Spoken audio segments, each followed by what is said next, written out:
Hello. Last year, at the general election, I asked you to place your trust in me. Vote for me on Thursday, I said, and the recovery will begin on Friday. Well, I'm still here. You trusted me, and if I may say so, you only have to look around you to see how I've rewarded that trust. But not content with turning the British economy into what it is today, I intend this month to set out a new vision. The big idea that will answer those dismal Johnnies who still ask me, John, what's the big idea? Imagine how life could be if we could do for public morality in the 90s what we did for the economy in the 80s. I want to go back to basics. I want to address the fundamental question of why there are still a lot of bad people in society. For despite the opportunities we have provided, there are groups within our society who are still dependent on state benefits and who have a need we have, alas, not fulfilled until now. They need to be punished.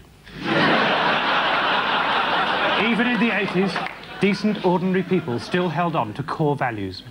They said, core, I'd like to have a bit of that.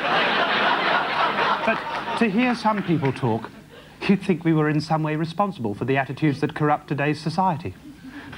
What nonsense. I think we need to get away from liberal, progressive ideas and get back to gut instinct and common sense. But not everyone's common sense. Michael Howard's common sense. Norman Fowler's common sense. My common sense. Let there be no doubt, there does exist in our society a hardline minority who are vicious, antisocial, and prepared to stop at nothing to get the money to support their habit.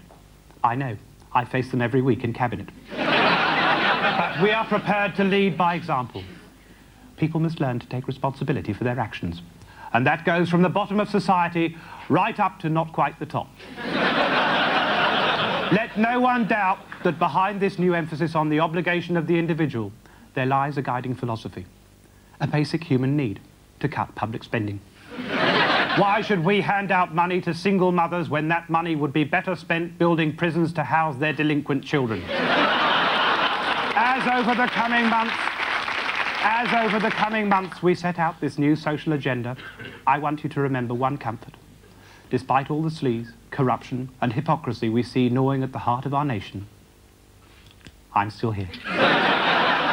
God bless, and as it says in the Bible, vote Conservative.